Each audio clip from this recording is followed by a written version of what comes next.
So, good afternoon. My name's Kaylee Ash, and today we will be going over nonverbal communication in individuals from different cultures. So, a little bit of how this could relate to y'all. So, has anybody ever had friends from a different culture, maybe traveled to a different culture? Maybe some of the gestures that these individuals did were somewhat not what you're used to seeing or you've never seen before. You didn't quite understand the message they were trying to convey from these gestures or their facial movements. We're going to go over a little bit today on why it's important to understand this type of communication, which is called nonverbal communication. So nonverbal communication is basically any type of gesture, facial movement, hand gesture, maybe like shoulder shrug is a good example. It's basically anything that is a way of communicating without directly speaking to somebody. Ways that nonverbal communication can benefit you: it can enhance your presence in a relationship, it can make you more emotionally connected with someone. It just overall helps your relationship with individuals and helps you understand them better if they're from a different culture than you. So a little bit about how this relates to me and my experience recently.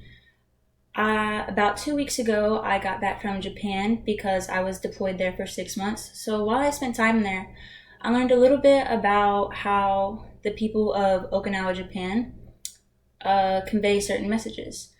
So when me and my friends would go out to eat or go to a bar or basically anywhere where we were being served, it was very common for the people of Okinawa to bow to us, or if somebody was leaving, they would also bow to the waiters. And we began also bowing to the waiters because it's a way to say thank you, or it could be a sign of respect.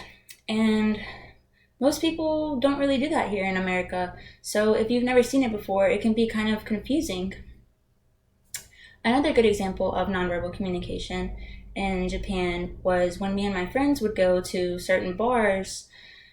It's very common for certain bars or restaurants to not really want foreigners in their place of work. This is because they just don't really want to mix their cultures.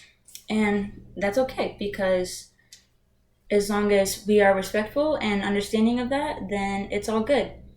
But it was very important for us to understand what they meant when they told us we couldn't come in. But they wouldn't say anything to us. The only thing they would do is make an X with their arms. And that basically means no foreigners are welcome here. And so when they would make this X at us, we would say, okay, thank you, and we would just leave.